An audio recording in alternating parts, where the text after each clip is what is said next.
Hello everyone, welcome back to P3 with Rustam. आज chapter 2 का part 3 है।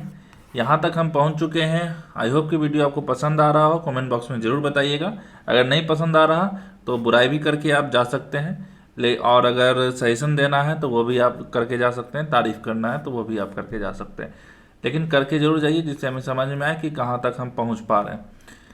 ये जो हम आपको लाइन टू लाइन एक्सप्लेन कर रहे हैं, क्या ये आपको समझ में आ रहा है या ये आपके लिए ज़रूरत नहीं है? ऐसा कभी मत सोचिएगा, क्योंकि अगर आप NISM के एग्ज़ाम का सोच रहे हैं, NSM 15 के एग्ज़ाम का, तो ये लाइन टू लाइन बहुत ज़्यादा ज़रूरी है। साथ में जो हम आपको न्यूमेरिकल्स का सीरीज बना के दिए हैं वो तो ज़रूर देख लीजिए, क्योंकि वहाँ पर से आपका सारा न्यूमेरिकल्स कवर हो जाएगा, एक भी मिस नहीं होगा। रहा बात ये लाइन टू लाइन कवर करने का, तो हम बता दे रहे हैं कि हम एग्ज़ाम दे के आए हैं। हम दो दोस्त एग्ज़ाम देने गए थे अलग अलग डेट पे, तो वहाँ पर हमें समझ में आया था कि ये किस तरीके से एग्ज़ाम होता है। और साथ में ये ध्यान रखिएगा कि कोई भी क्वेश्चन सेम नहीं होता। क्वेश्चन जो एग्ज़ाम देने जाएगा क्वेश्चन बदल जाएगा। तो यहाँ पर ये चीज़ मायने रखता है कि आपको लाइन टू लाइन आना चाहिए। अगर आप लाइन टू लाइन पढ़ के नहीं जाते हैं, सिर्फ ये सोच के जाते हैं हम टर्म समझ लेंगे, जाके जवाब दे देंगे, तो बहुत मुश्किल है। आपका मर्जी है, आप क्या कर सकते हैं। लेकिन मेरा काम है कि NSM का एग्ज़ाम का प्रिपरेशन किस तरीके से कराना है वो हमें समझ में आ रहा है, इसीलिए हम लाइन टू लाइन कवर कर रहे हैं। हम भी शॉर्ट नोट्स बना के आपको समझा के निकल के जा सकते थे, व्यूज़ भी आ जाता, सारा का सारा वीडियोज़ भी आप लोग देखते, क्योंकि शॉर्ट में कवर हो जाता, 20 वीडियो में हमारा कहानी ख़त्म हो जाता। लेकिन यहाँ पर वैसा नहीं हो सकता है। आपका एग्ज़ाम भी नहीं निकलेगा, आपका मेहनत भी बेकार चला जाएगा, सब कुछ बेकार। तो इससे अच्छा है कि हम लाइन टू लाइन कवर करें। अगर कोई 2 आदमी भी देखता है तो भी सही है, 20 आदमी देखता है तो भी सही है, बस एग्ज़ाम निकलना चाहिए आप लोगों का। तो चलिए शुरू करते हैं। Part 3, structure of securities market. समझिए, the market in which securities are issued, purchased by investors and subsequently transferred among investor is called the security market. यहाँ कहने का मतलब है कि एक ऐसा मार्केट जिसमें सिक्योरिटी जैसे शेयर्स, बॉन्ड हो गया, इशू किया जाता है। इन्वेस्टर उन्हें खरीदते हैं और फिर आपस में ट्रेड करते हैं। जैसे हम आपको बेच दिए, आप हमको बेच दिए, उसे सिक्योरिटीज मार्केट कहते हैं। ठीक है। The securities market has 2 interdependent and inseparable segment. कहने का मतलब है कि सिक्योरिटीज मार्केट के 2 अलग अलग लेकिन एक दूसरे से जुड़े और इंस्पेरेबल मतलब अलग ना होने वाले सेगमेंट होते हैं। फर्स्ट है primary market. The primary market, also called the new issue market, is where issuer raise capital by issuing securities to investor. यहाँ पर कहने का सीधा सा मतलब है कि प्राइमरी मार्केट को न्यू इशू मार्केट भी कहा जाता है। यहाँ कंपनीज नए सिक्योरिटीज इशू करते हैं, इन्वेस्टर से पैसा रेज करते हैं। जैसे आप IPO ले सकते हैं। आप IPO सुने होंगे कि IPO लॉन्च हुआ है, तो वो प्राइमरी मार्केट में होता है। ठीक है। और जो शेयर्स हम लोग खरीदते बेचते हैं वो सेकेंडरी मार्केट में होता है। जब कोई भी चीज़ एक बार प्राइमरी मार्केट से निकल जाता है तो वो सेकेंडरी मार्केट में आ जाता है। Fresh securities are issued in this market. क्या बोले हम, इस मार्केट में नया सिक्योरिटी जैसे स्टॉक्स, बॉन्ड्स इशू किया जाता है। Secondary market, the secondary market facilitates trade in already issued securities, thereby enabling investor to exit from an investment or new investor to buy the already existing securities। Secondary market में पहले से issue किया गया securities का trading होता है। हम आपको पहले ही बोले कि हम जो शेयर्स खरीदते बेचते हैं, इन्वेस्टर्स अपनी पुरानी इन्वेस्टमेंट बेच सकते हैं। जैसे मान लीजिए हमारे पास 100 शेयर है, तो हम क्या करते हैं, उसको बेच देते हैं और नए इन्वेस्टर्स इन्हें खरीद सकते हैं। जैसे आप अगर आज शुरू किए हैं और आपको इन्वेस्ट करना है, सपोज कीजिए टाटा के शेयर में, और हमारे पास टाटा का 100 शेयर है, हम बेचे और आप उधर खरीद लिए, तो ये होता है सेकेंडरी मार्केट में। और जो IPO लॉन्च होता है वो होता है प्राइमरी मार्केट में। The primary market facilitates creation of financial asset and the secondary market facilitates their marketability, tradability, which makes these 2 segments of financial markets interdependent and inseparable। Primary market नया financial asset create करता है, अभी हम आपको बताएं, जबकि secondary market in asset का trading easy बनाता है। दोनों सेगमेंट एक दूसरे पर डिपेंड करता है और इंस्पेरेबल होता है। We shall look at each of the market in detail in the next section. Ways to issue securities. अब कहने का मतलब है कि किस तरीके से इशू किया जाता है। चलिए प्राइमरी मार्केट समझते हैं। As stated ever primary market is companies for raising fresh capital from the investor. अभी जस्ट बताया प्राइमरी मार्केट का यूज कंपनीज नए कैपिटल रेज करने के लिए करता है, यानी आईपीओ के जरिए। Primary market offerings may be a public offering और an offer to a select group of investors in a private placement program. Primary market में शेयर्स पब्लिक ऑफरिंग के थ्रू सभी इन्वेस्टर को या प्राइवेट प्लेसमेंट के through सिर्फ selected investors को दिया जा सकता है। The shares offered may be new shares issued by the company, or it may be an offer for sale where an existing large investors or promoters offer a portion of their holding to the public. Company नए shares issue कर सकती है या फिर existing बड़े investors अपने कुछ shares public को बेच सकती है। कैसे? ऑफर फॉर सेल के जरिए। Let's understand various terms used in the primary market. पहला है public issue. Securities are issued to the members of the public and anyone eligible to invest can participate in the issue. Public issue में securities public को directly issue किया जाता है और कोई भी एलिजिबल इन्वेस्टर इसमें इन्वेस्ट कर सकता है। Initial public offer IPO. An initial public offer of shares or IPO is the first sale of corporate's common shares to investor at large.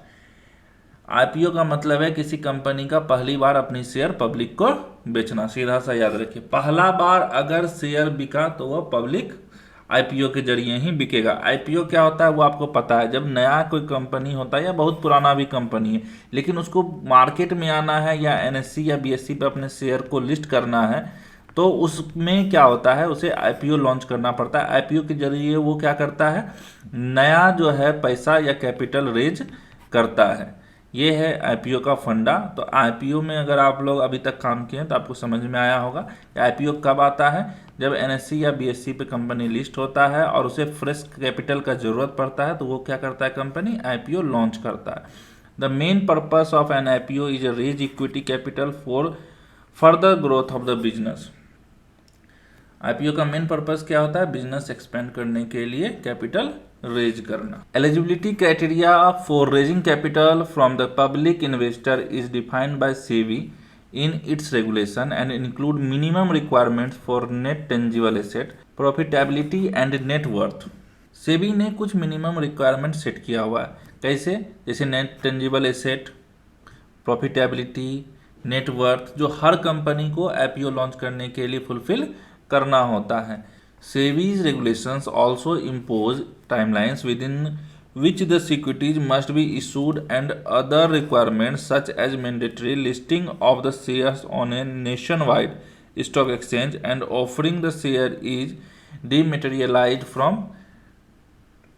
SEBI ने आईपीओ लॉन्च करने का एक टाइम फ्रेम फिक्स किया है, साथ ही शेयर्स को स्टॉक एक्सचेंज पर list करना और डीमेटेरियलाइज्ड फॉर्म में देना मैंडेटरी है। SEBI regulations also specifies the proportion of shares to be allocated to different classes of shareholders। SEBI के रूल्स के मुताबिक आईपीओ में शेयर्स को अलग अलग इन्वेस्टर्स के लिए फिक्स पोर्शन में डिस्ट्रीब्यूट किया जाता है। यहाँ समझिए, एटलीस्ट 35% जो शेयर्स होता है वो रिजर्व होता है किसके लिए, जो 2 लाख तक इन्वेस्ट करते हैं। उसके बाद आता है क्वालिफाइड इंस्टीट्यूशनल इन्वेस्टर के लिए 50% शेयर होता है, ठीक है। बाकी के शेयर्स दूसरे इन्वेस्टर को दिए जा सकते हैं। In 2009 SEBI also introduce the concept of anchor investor. 2009 में सेबी ने एंकर इन्वेस्टर का कॉन्सेप्ट लॉन्च किया। Anchor investor means a qualified institutional buyer who makes an application for a value of 10 crore rupees or more in a public issue made through the book building process. समझिए, anchor investor एक बड़ा institutional investor होता है जो 10 करोड़ या उससे ज़्यादा का इन्वेस्टमेंट करता है।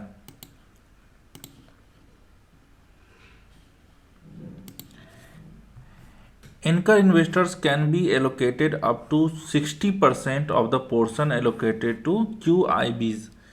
एंकर इन्वेस्टर्स को QIB कोटा का 60% तक शेयर्स दिया जा सकता है.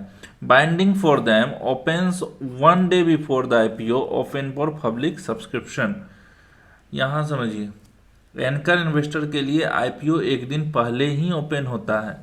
However, the allocation price for anchor investors can be lower than the final issue price determined through the book building process. Anchor investor को कम प्राइस पर शेयर मिल सकता है जो फाइनल IPO प्राइस से थोड़ा अलग हो सकता है. Follow on public offer FPO. When an already listed company makes either a fresh issue of securities to the public or an offer for sale to the public, it is called FPO. अगर कोई listed company नए shares issue करे या अपने पुराने shares public को बेचे तो इसे फॉलो ऑन पब्लिक ऑफर कहते हैं.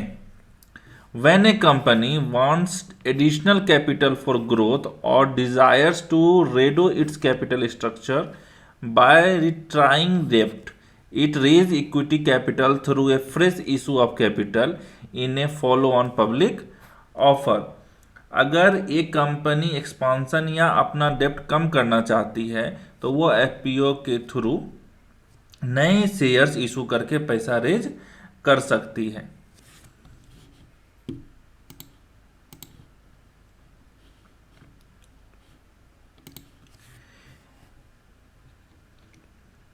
A follow-on public offer may also be through an offer for sale, which usually happens when it is necessary to increase the public shareholding in the company to meet the regulatory requirements. कभी कभी IPO का purpose company के public share holdings को बढ़ाना भी होता है ताकि सेबी के रूल्स को फॉलो किया जा सके. प्राइवेट प्लेसमेंट समझिए. It refer to issuing large quantity of share to select set of investors. यहाँ पर सीधा सा कहने का मतलब है, प्राइवेट प्लेसमेंट का मतलब है लिमिटेड इन्वेस्टर्स को शेयर देना. ठीक है.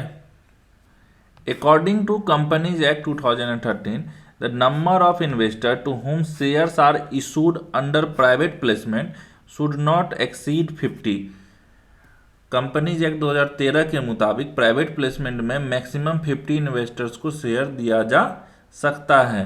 Private placement can be in the form of qualified institutional placements or preferential allotment. Private placement QIP या प्रिफरेंशियल अलॉटमेंट के फॉर्म में हो सकता है. आगे कहता है qualified institutional placements. Qualified institutional placement is a private placement of share made by a listed company to certain identified categories of investor known as qualified institutional buyers. कहने का मतलब है QIP जो है एक प्राइवेट प्लेसमेंट है जिसमें listed company अपने शेयर से बड़े इंस्टीट्यूशनल इन्वेस्टर्स को बेच सकती है. QIBs include financial institutions, mutual fund and bank among others. कौन कौन हो सकता है? फाइनेंस QIB का मतलब है फाइनेंशियल इंस्टीट्यूशन हो सकता है, म्यूचुअल फंड, बैंक्स और दूसरे बड़े इन्वेस्टर से है. SEBI has defined the eligibility creation for corporates to be able to raise capital through QIP and other terms of issuance under QIP such as quantum and pricing etc.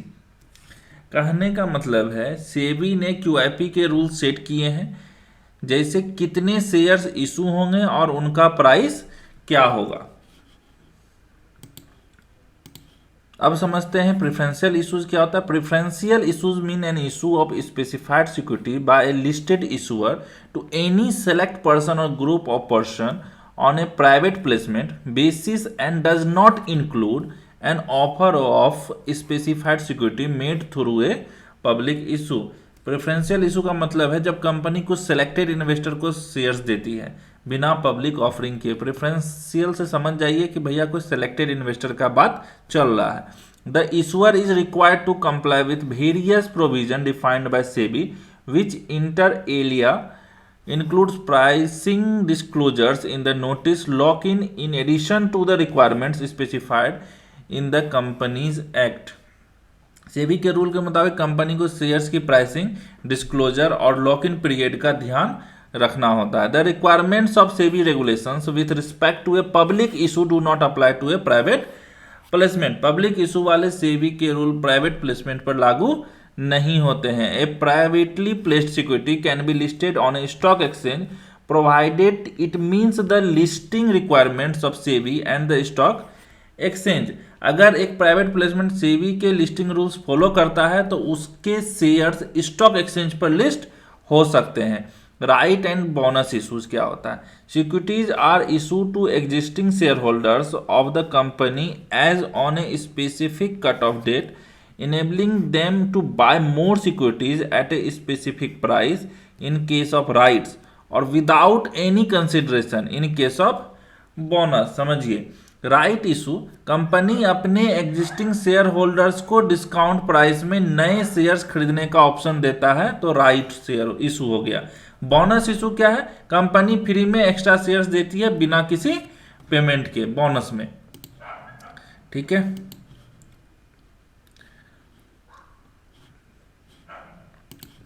both right and bonus shares are offered in a particular ratio to the number of securities held by investor as on the record date।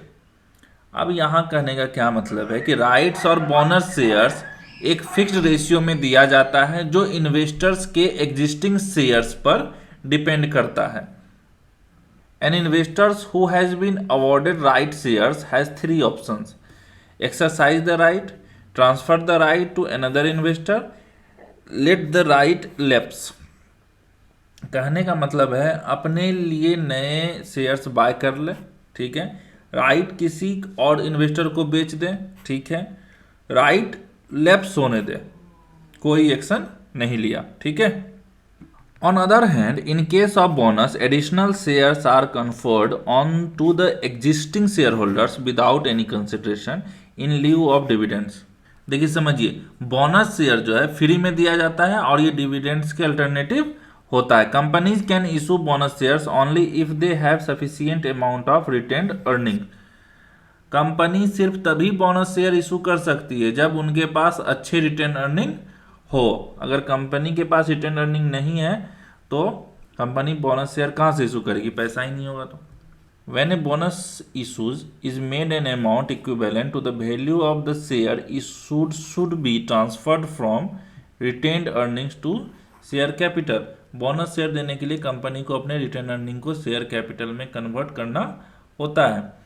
Onshore and offshore offerings, while raising capital, issuers can either issue the securities in the domestic market and raise capital or approach investor outside the country। जब company fund raise करती है तो वो या तो देश के अंदर डोमेस्टिक मार्केट इन्वेस्टर से पैसे लेती है या फिर बाहर के इन्वेस्टर से। If capital is raised from domestic market it is called onshore offering and if capital is raised from investor outside the country it is term as offshore offering.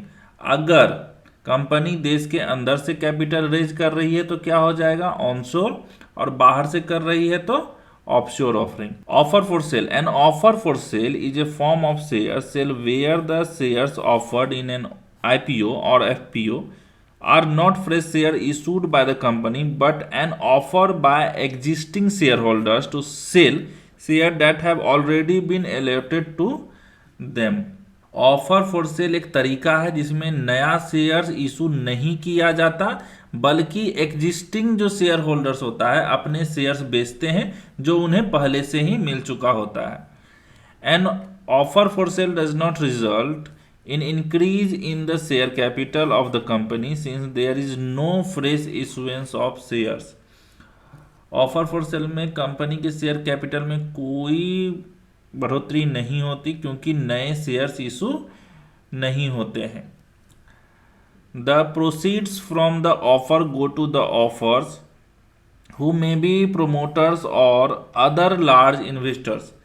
Offer for sale के पैसे company को नहीं मिलते बल्कि जो share holder share बेच रहे होते हैं उन्हें मिलते हैं। The disinvestment program of the government of India where the government offers shares held by it in public sector undertakings PSUs in an example of OFS। Indian government जब PSU यानी public sector undertaking के shares बेचती है तो वो भी एक offer for sale का एग्जाम्पल होता है। Sweat equity under section 54 of companies act 2013 एक कंपनी में issue share to its employees promoters technocrats or other as reward for their contribution to the company.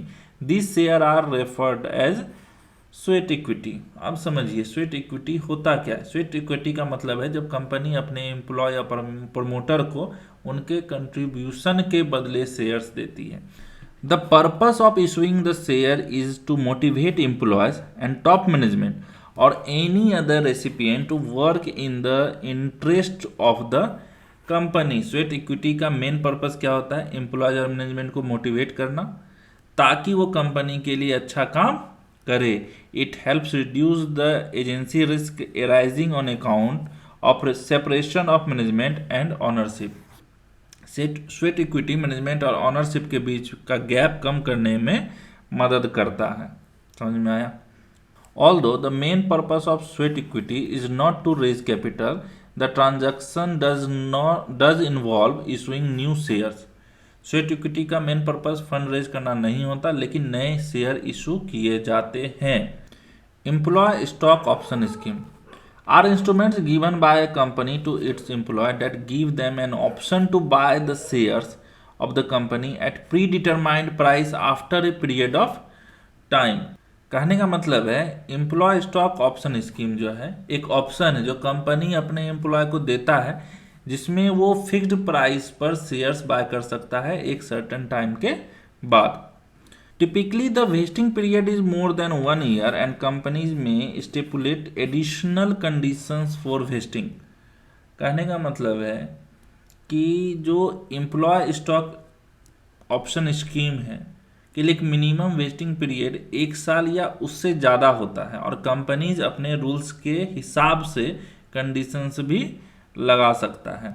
Like sweat equity the objective of issuing employ stock option scheme is to motivate employees to work in the interest of the company. कहने का मतलब है sweat equity की तरह इसमें भी employees को motivate करने के लिए दिया जाता है। The employees gain only if company share price raise above the exercise price of the option। अगर कंपनी का share price employ stock option scheme के एक्सरसाइज प्राइस से ज़्यादा होता है तभी एम्प्लॉयज को फायदा होता है। The company will have to issue shares if the employ choose to exercise the option. अगर एम्प्लॉयज जो है एम्प्लॉय स्टॉक ऑप्शन स्कीम का ऑप्शन यूज करता है तो कंपनी को नया शेयर इशू करना पड़ेगा। नेक्स्ट टॉपिक है सेकेंडरी मार्केट।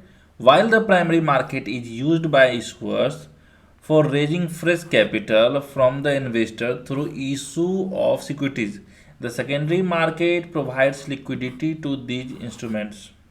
कहने का मतलब है प्राइमरी मार्केट में नए शेयर्स इशू किए जाते हैं ताकि कंपनी कैपिटल रेज कर सके।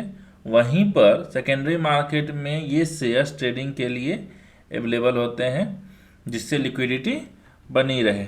N active secondary market promotes the growth of the primary market and capital formation since the investor in the primary market are assured of a continuous market where they have an option to liquidate exit their investment.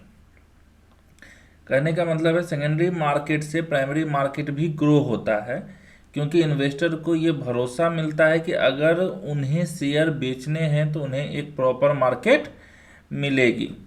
दस इन the primary market the issuer have direct contact with the investor while in the secondary market the dealings are between investors and the issuer do not come into the picture। समझिए primary market में company investor से directly deal करता है जबकि secondary market में सिर्फ investor के बीच buying और सेलिंग होता है। Secondary market can be broadly divided into 2 segment over the counter market. OTC market, the markets where trades are directly negotiated between two or more counterparties.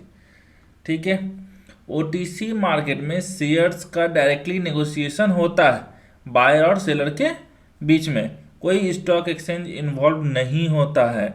In this type of market the securities are traded and settle over the counter among the counter parties directly. यहाँ securities का trading और settlement direct होता है बिना किसी centralise exchange के. इतना सा आप जान लीजिए कि ओवर द काउंटर का मतलब है OTC में जो है यहाँ पर रिस्क होता है डिफॉल्ट का, इसीलिए इसे ओवर द काउंटर मार्केट कहा जाता है. यहाँ पर कोई भी एक्सचेंज इन्वॉल्व नहीं होता है, डायरेक्ट पार्टी जो है A पार्टी B से मिलकर अपना काम कर सकती है. अब हम आगे बढ़ते हैं और समझते हैं. Exchange traded markets. The other option of trading in securities is through the stock exchange route, where trading and settlement is done through the stock exchanges. देखिए समझिए, यहाँ पर अगर ट्रेडिंग स्टॉक एक्सचेंज के माध्यम से होता है तो उसे एक्सचेंज ट्रेडेड मार्केट कहते हैं. ठीक है, यहाँ पे प्रॉपर सेटलमेंट और क्लियरिंग होता है.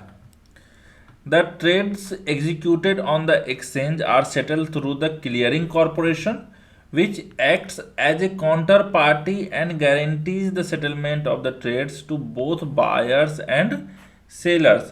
स्टॉक एक्सचेंज में किया गया ट्रेडिंग एक क्लियरिंग कॉरपोरेशन के माध्यम से सेटल होता है, जो बायर और सेलर दोनों को गारंटी देता है कि उनका ट्रांजैक्शन सही से कंप्लीट होगा.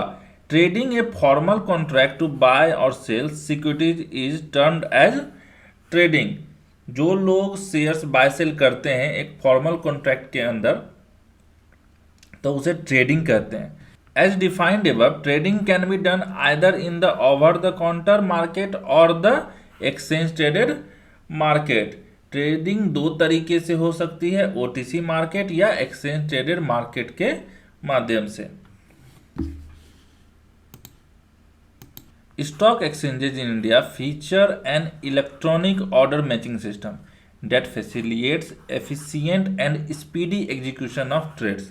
देखिए यहाँ स्टॉक एक्सचेंज क्या करता है कि इलेक्ट्रॉनिक सिस्टम यूज करता है जो बायर्स और सेलर्स के ऑर्डर को मैच करता है और फास्ट ट्रांजैक्शन इंश्योर करता है. क्लियरिंग एंड सेटलमेंट समझिए. Clearing and settlement R post trading activities that constitute the core part of equity trade life cycle. Clearing और सेटलमेंट ट्रेडिंग के बाद की प्रोसेस होती है जिसमें शेयर्स का एक्चुअल ट्रांसफर होता है.